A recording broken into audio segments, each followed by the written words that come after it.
আসসালামু আলাইকুম। চলুন জেনে নেই জাতীয় নিউজে কি থাকছে। নুসরাত ধোয়া তুলসী পাতা না, এমন কটূক্তির অভিযোগে যা বললেন সে অধ্যক্ষ। আগুনে পুড়িয়ে হত্যার শিকার সোনাগাজী ইসলামিয়া ফাজিল মাদ্রাসার ছাত্রী নুসরাত জাহান রাফিকে নিয়ে কটূক্তি করায় বিচারের দাবি উঠেছে ফেনী সরকারি জিয়া মহিলা কলেজের অধ্যক্ষ তাহমিনা বেগমের। তবে তার বিরুদ্ধে আনীত অভিযোগ অস্বীকার করেছেন অধ্যক্ষ। নুসরাতকে নিয়ে অধ্যক্ষ তাহমিনা কটূক্তি করেছেন এমন অভিযোগ ছড়িয়ে পড়লে সামাজিক যোগাযোগ মাধ্যমে ছাড়াও বিভিন্ন শ্রেণী পেশার মানুষ ক্ষোভ প্রকাশ করেন।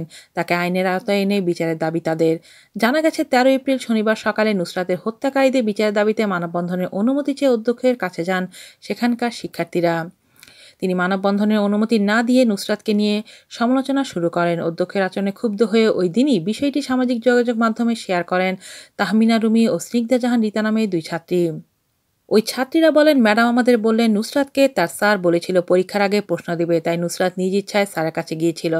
অথচ এতদিন ধরে আমরা জেনে আসছি কলেজের পিয়নকে দিয়ে নুসরাতকে ডাকা হয়েছে। তবে কি আমরা এতদিন ভুল জানতাম? আমাদের কাছে ভুল তথ্য দিয়েছে মিডিয়া। এসব প্রশ্নের উত্তর জানতে ইচ্ছা হয় আমার। কে দেবে এসব প্রশ্নের উত্তর? কোথায় পাবো এসবের উত্তর? আমাদের ম্যাডাম আরও বলেছেন, অতীতে এই ধরনের ঘটনা ঘটেনি, বর্তমানে ঘটছে, কারণ বর্তমানে মেয়েরা অনেক লোভী। নুসরাত মেয়েটা ধোয়া তুলসী পাতা না, মেয়েটার সঙ্গে যেটা হয়েছে তার জন্য মেয়েটিই দায়ী। এটার জন্য মানববন্ধন করতে আমি কখনো অনুমতি দেব না, তোমরা ক্লাসে যাও। আজ এ পর্যন্তই, আল্লাহ হাফেজ।